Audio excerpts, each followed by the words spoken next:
This is the Confessions of a Recovering Landlord podcast. I'm your host, Jan Gibbons. And this is Bob Gibbons. And today we've got a lot of great topics, including the elastic I'm in love with since Thanksgiving.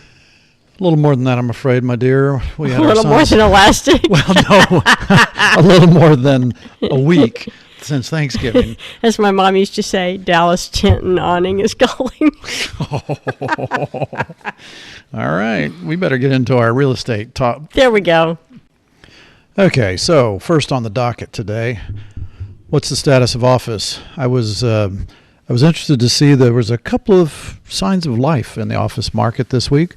NAIOP, which is a trade association, it stands for National Association of Industrial and Office Properties. It's really mostly for people that own buildings or lease buildings on behalf of landlords, and they said that the total net absorption nationwide for office space was 53.5 million square feet. And this was their prediction for next year, for 2022. So that's an average of 13.4 million square feet per quarter. Okay, and just for those listeners who aren't chronic listeners. Chronic sounds like a disease. It probably is if you're listening to us.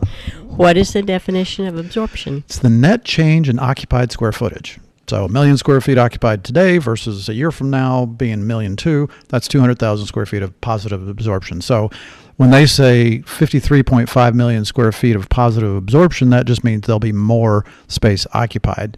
And so that's 13.4 million square feet per quarter. But that compares to 8.3 million square feet for the fourth quarter of 2021, which is what they're saying is actually going to be higher by 1.8 million square feet. So all this to say they're projecting higher absorption. But what's interesting about all this is that they're projecting 2023 net absorption to only be 34.3 million. So they can't tell you what I'm doing tomorrow. No. How are they already projecting in 2023? And I know they have to. Yeah. Well, it's a way to get their name in the papers. But the thing I think is interesting about this is that they're predicting a big absorption number for 2022 and then scaling that back for 2023. So they're basically saying that there's going to be pent-up demand in 2022 that people haven't yet pulled the trigger on in 2021. And so should be interesting. They also say that while the increase in remote and hybrid work arrangements will probably reduce demand long run, that really hasn't hit yet, and it will probably be offset in the coming years by just employment growth and demand for new office space as a result of employment growth. The quote I liked in the article was, if you're 21 to 35, you are nuts not to be in the office all the time. Now, this isn't me. This was Morgan Stanley's managing director, Chris O'Day, on a conference call last week. I wonder how old he is. Yeah, right. But I do get the point. There are just some things learned by absorption of being in an office, being around a mentor, being around others, seeing how personalities flow together. And so maybe that's part of what they're banking on here. Well, they're also saying pressure, the informal pressure of coming to the office. Mm-hmm. If you want to be visible to your boss, if you want to be visible to other people, you're going to be coming to the office. So, well, the other thing is with the mandates, that's going to play in here somehow. I mean, clearly it has been primarily with hospitals and government workers, but as this starts to trickle down into everyday business life, I'm going to be curious to see how that works. If I put out a mandate saying all 100 of my employees must be vaxxed, then I'm going to lose 5% of them, and so I won't need the space as much, or I'm going to be hiring new people to replace them. Yeah, I mean, there's a lot of factors that make it really difficult to predict how much space you're going to need based on the number of people that are going to come into the office or not. So anyway, that was the first bit of potentially good news, although it was just a projection, so who knows. But on the tangible side, the total amount of sublease space declined in the third quarter of 2021. So that's the total square footage available for sublease actually decreased. So I thought that was pretty good, and that ended a 7-quarter run of negative absorption. But of increasing square footage of sublease space. There's a lot of reasons this can happen, and one is because people are going back and occupying their offices. So it's not like someone new came in and took the space. They are just returning to the original space they had and taking it off the sublease market. To some extent, that may be true. I mean, you're right. The primary driver was were companies agreeing to take on more space from other companies at a steep discount. So that's number one. Sure. What you're saying, business removing their space from the sublease market is the number two. Because they went right back in. But I mean, that is happening to some extent. They're saying, yeah, never mind, we're not going to sublease. In fact, we have a client who has a sublease space available, has been for the last 18 plus months, and we have somebody who says they're going to sublease it, and we're expecting a letter of intent. I'll be interested to see if the client decides to actually go through with that once that offer comes in, assuming it comes in. So I hope it does. But the other thing that was interesting about this was that the largest declines in sublease space were in Manhattan, San Francisco, both of which have had the highest in the country, Oakland, Austin, and Charleston, of all places. Oh, I don't right. think of Charleston as a big office market, so the fact that even made the list was the part that surprised me. So not too bad, but, sublease inventory, and by the way, this all comes from Cushman & Wakefield's researchers. They said that office inventory decreased in more than 50% of North American cities or markets. That's pretty amazing. If it was just really focused on Manhattan, San Francisco, some of the really large office market, which dwarfs some of the smaller markets, that would have maybe been a little less significant in my mind. But the fact that 50% of the markets showed a decrease of more than 50%, I thought that was significant. Now, to feed right into that, though. Well, I mean, to balance it out? Yeah, balance it out. Taking the alternate view in this debate. So this one, there's a company called View the Space, VTS, and they have what's called an office demand index. And it ran from 87%, or 87, percent's not the right term, whatever their scale is, 87 was the sort of their office demand index in August, and it fell to 72 in September. So that thing fell, and they say the index aggregates data from 7 of the largest markets in the U.S., each of which saw individual declines in September. So basically all they're saying is that September showed a slower demand for office space than in August. But they say that September is often a slower month than August. Exactly. So who knows? I mean, they're attributing it to the Delta variant. Who knows? I mean, the 7 markets they're dealing with are New York, Los Angeles, San Francisco, Chicago, Seattle, Boston, and Washington, D.C. They don't even have Dallas in this. What losers. Doesn't count. Let's move to the next topic. Next. The last thing on the office market that kind of caught my attention was WeWork. WeWork, in my opinion, has been a huge factor in the last, 10 years of the office market. They've been a huge... I thought they only came around in 2015. No, they were there. They were around before then. Really? Yeah. Okay. And so the fact that WeWork has been around and they've made a big impact on the market just because of the amount of space they took on.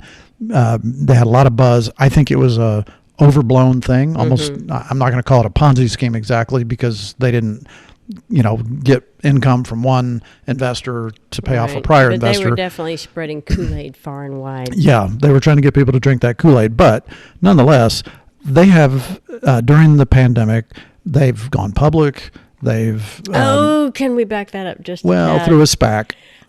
I didn't know that. And when I was reading this, I was like, oh, dang. So they piggybacked. They didn't have what it took to go IPO on their own. No, that they'd already tried that and failed. But they are publicly traded now. But the thing that was interesting is that during the pandemic, they rolled out 2 different new products, so to speak. One's called WeWork On Demand, and the other one's called WeWork All Access. And apparently, according to them, these 2 products are really, really making headway. The first one, On Demand, basically this means that you can just go in and use an office space by the hour. And that starts at $10 an hour. It'll probably vary from one location to the next, or $29 a day. So you can either do that or you can go to Starbucks for the price of a latte. But if you go to WeWork and you pay them, you can just do that as needed. You don't have to be a member. You don't have to sign up to have a recurring monthly amount. That product has shown an average increase in the Washington, D.C. market anyway, of 52% month over month increase since launching a year ago. I thought that was pretty amazing that they really had that much going. The All Access I thought was interesting. That's a monthly membership that allows customers to use any of their spaces and the amenities anywhere in the world.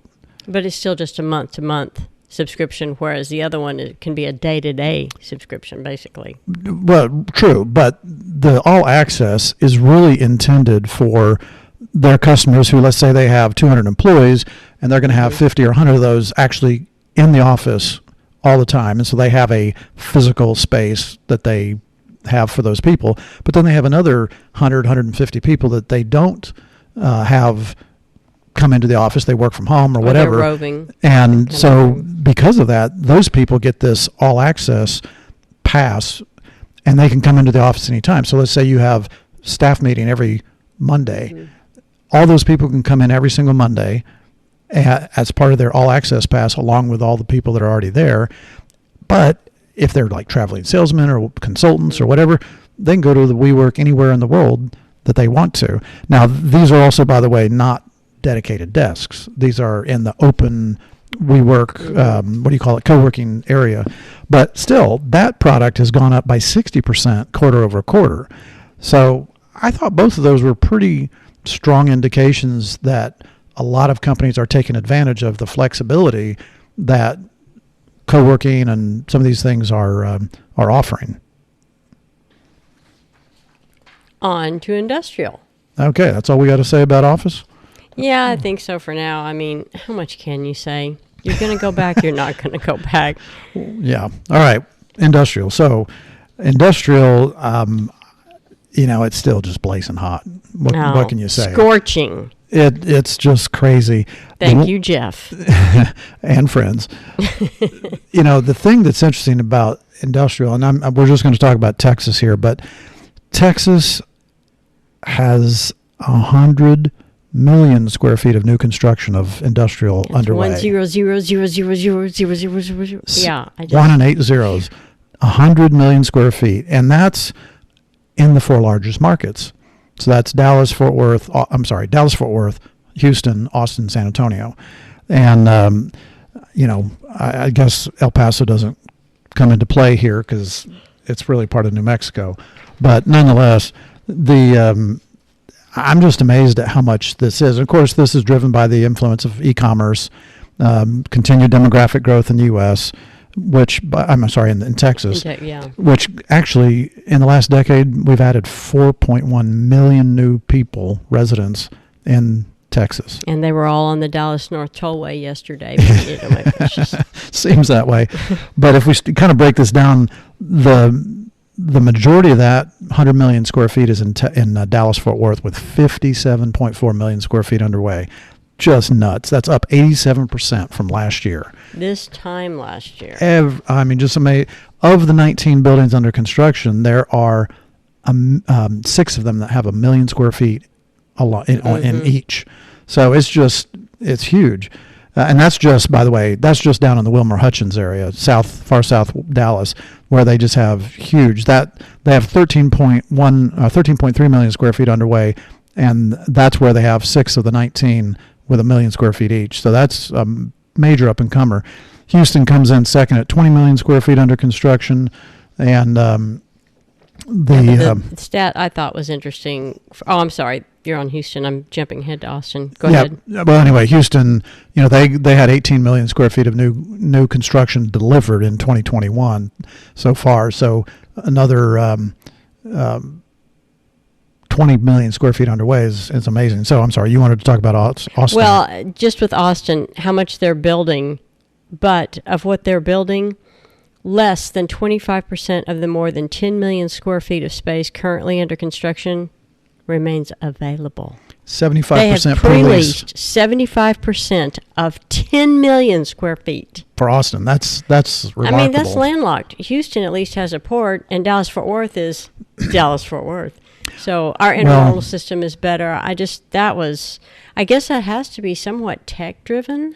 But we're talking industrial, so I don't know if they're using flex space. Well, I mean, most of the stuff being built is warehouse, not tech, not flex. Not flex, okay. I mean, and that's historically been the case throughout the country. There's never, it's kind of weird, there's not a lot of flex space built at any given time. It seems it's warehouse that then becomes flex, or no.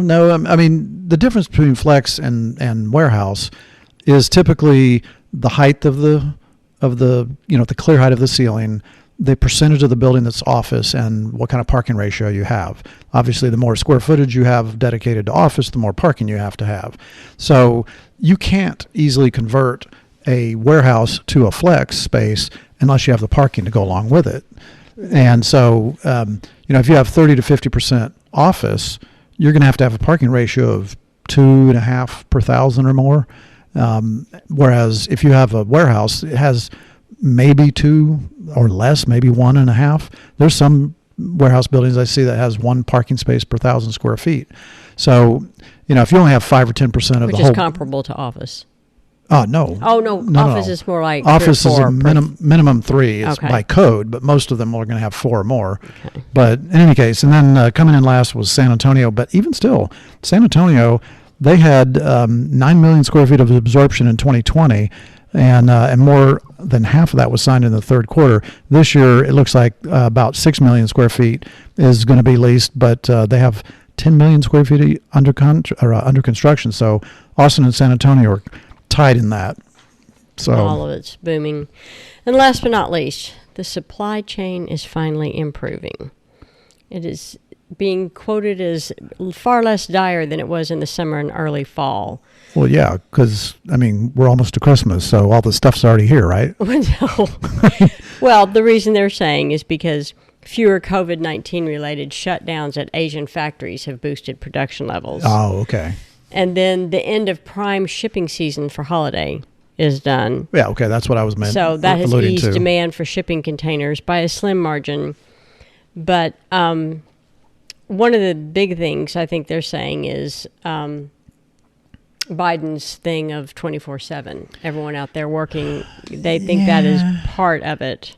I'm wondering how much of a part that is, because everybody I've heard talking about that kind of chuckled when they heard the Biden proposal, even though that sounded good, unless you have the truckers running 24/7 as well and everything else, the warehouse workers, that doesn't really accomplish a whole lot. You can't take one thing in the chain, one link in the chain, and change it. Says part of that could be chalked up to the decision by President Joe Biden and a handful of major retailers, so it wasn't just him, to move to round-the-clock operation. One persisting issue is, though, the labor shortage. I can tell you to work 24/7, but if there's only 3 of you and I need 300 of you. Right. So at seemingly every point in the logistics networks, from factories in Asia to truck drivers, warehouse workers domestically, just everywhere people are looking to hire. And either people don't want it, they've already gone and found jobs elsewhere. I'm not sure just why there's such a need. Yeah, it's interesting. I'm listening to an audio book right now called The Goal. And The Goal is a book that was written about manufacturing, which is not exactly the kind of thing I'm normally going to listen to.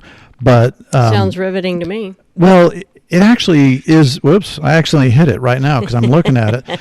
But the thing that was interesting about it is that it goes through the whole, it's a dramatization of a plant manager who's trying to make his plant more efficient. And when I say efficient, it's interesting because the goal, what is the goal? That's really the whole point. The book's called The Goal, and it's his quest to try and figure out what is the goal.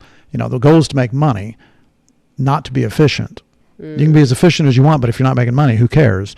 And so making money and how to make money and how to line up all the processes that have to go through, from sourcing the materials in the first place to how do you use those materials at each stage in the manufacturing process and getting them out the door to customers who want to buy your stuff. Mm-hmm. So it all comes down to sales as well. If you can't make the sale, you don't need anything else. And if you make the sale but you can't deliver, then you're going to fail too. Yeah. So it was a really interesting book to kind of think through all these processes. And even though we're not in manufacturing, we have clients that are, and we have our own processes that we have to go through. So however you do this, you've got to figure out what are the bottlenecks, how to overcome those bottlenecks, and ultimately you're trying to make everything kind of go through the system at the same pace, if possible, to make sure that you deliver things when you say you're going to deliver them at the price you said you're going to deliver them. And so I'm translating that to this whole supply chain thing, because in this book, they're so focused on the things they can control. But as soon as you start going out into the supply chain, anything that happens before it gets into your plant, the materials, and anything that happens after it leaves your plant is in the supply chain that you have no control over, or at least little control over. And that complicates things so much. I got to believe these people are just pulling their hair out. Oh, you know it. Trying to figure all this out. And then add it to 24/7. Pull your hair out 24/7. So is there anything else on the supply chain you want to talk about? No, that was really it. Okay, so I wanted to talk about one other thing today, which is estoppels. Fun and games. Gotta love an estoppel. I wrote a blog many years ago called Estoppels. Do you need a special cream for that? The answer was no. But an estoppel, first of all, what is it? An estoppel is a legal document sent to you by... Sent to the tenant by the buyer of a building or a lender on a building, which basically says, hey, tenant, the landlord told us these are the terms of your lease. We want you to verify that those are in fact true, because they don't want to take the landlord's word for it. I mean, the landlord's trying to either refinance or sell the building. Mm-hmm. So should you believe what they say if they're not going to give you copies of leases and then also verify that with the tenant? So an estoppel is really just that verification process. And so that's why they need it. The issue, the reason I'm bringing this up is because we've had quite a few clients just in the last couple of months, even the last month, that have received estoppels. So there's a lot of buildings that are being sold, that are being refinanced. And of course, usually when a building is sold, it also is being refinanced at the same time, but not always. Sometimes it's going to be bought with cash, or sometimes it's going to be refinanced but not sold. But in any of those cases, we need to have, there is going to be an estoppel. So the reason I bring it up is because that's happening a lot right now, but it's really, really, really important for tenants when they receive those estoppels to really review them carefully. I would say that 30% of the time, I'm guessing, they're not 100% accurate. And oftentimes it's not anything major, or so you think, but this includes your security deposit that's being held on file. Is it the right amount? You want to make sure that's what you've paid. If you expanded after you had your original lease, you may have had to pay more for a deposit, and that's not recorded in the original lease, so they missed it. I mean, it looks like something small, but you definitely want to go over it with a fine-tooth comb. And sometimes the dates are inaccurate. Mm-hmm. Sometimes like we've had situations where a client was just in the last month, the estoppel made reference to the options they had, which included an expansion option and a renewal option, but it didn't mention the contraction option, which is a option to reduce their space, get space back to the landlord if wanted, or maybe if it doesn't reference a termination option, any of those kinds of things, that could potentially create a problem. Yeah, sometimes they'll say, so all the improvements have been done. No, they haven't. We're still working on our punch list, or a lot of things could be left open there, and you don't want to sign off on that, and you've still got sheetrock and bad repair. And the most egregious example we had recently was a client who we had just expanded them in the building, and we were having a lot of problems with that landlord paying for the improvements, finalizing what the improvements were going to be, because there was a difference of opinion on what was going to be necessary to accommodate another tenant next door from a fire exit compliance issue. They hadn't paid us our commission. There was just on and on, a lot of things that were problems, and they hadn't reimbursed the tenant for their construction. And so, we basically used that opportunity. When we got that estoppel, we just changed the heck out of this thing to note all that thing. And we didn't like the way he parted his hair. We had it down to the... Certainly didn't like the way he talked to people or ignored people, as the case may be. But nonetheless, the point is that we had this opportunity to make sure we put the buyer and lender on notice These are all the outstanding problems. So we sent that estoppel back. And by the way, we just did this in handwriting. We just wrote it in by hand, sent it back and said, here you go. And the buyer and lender were like, hold the phone. Because this tenant, by the time we expanded them, was, I think, almost 50% of the building, or about 50% of the building. So pretty good sized tenant relative to the size of the building. And of course, nobody's going to buy a building or lend on a building when you have that much outstanding problems. It forced the current landlord to finally do the right thing, do what they're obligated to do anyway. And, fortunately it worked out. Had we not received that estoppel, we might still be fighting with them. Or if, God forbid, the client had just signed it and returned it. Oh. But fortunately, we're in really tight with them, and they get a notice in the mail. It comes to us. Yeah, and I'm so appreciative. I get that. I have seen that situation happen where somebody receives the estoppel, they just sign it. Because at that point, the landlord is kind of in the final stretch of selling the building, selling their company, whatever. That creates a lot of pressure on them to get it done, because a lot of times the contract to sell the building says, unless we get X% of our estoppels back, we're not buying, we're not closing. Or they may say, we must get an estoppel back for every tenant above X square footage, and then X percentage of the remainder. And then, it sort of depends on the circumstances. All that can be negotiated as part of the contract. But estoppels are really, really important. And as you pointed out, not just estoppels, but any document that comes from a landlord to a tenant really needs to be scrutinized. And I recommend that it be scrutinized by your tenant rep first. Hopefully that's us, by the way. But you have the tenant rep review it first. And if the tenant rep says, this looks great to me, but, you probably should have your attorney review this as well, do it. Don't quibble over a few $100s to have your attorney review it. It's a legal document. It can make a significant change. And here's the reason why. Let's say you sign that estoppel with those mistakes. The buyer or the lender have relied on your representation that those things are in fact true. So basically, they become the overriding document of what your lease prior said. Potentially. It certainly puts it into a situation now where you have a conflict, where the lease says one thing and the estoppel potentially says something different. Which one wins? Well, the estoppel's the most recent document. So if you have two wills, which will gets, believed in a court? Probably, if it was done properly, the last one. So to say, the lease thing is that it creates a big problem with what is the real thing, what's the truth, what is really the circumstances, and to avoid that, you want to make sure that they're consistent. So anyway, that's all I have. Thanks for listening to another episode of the Confessions of a Recovering Landlord podcast, always brought to you by our friends at Riata Commercial Realty. Riata, real estate advisors and tenant advocates. Get you some. Where you someone cut his mic.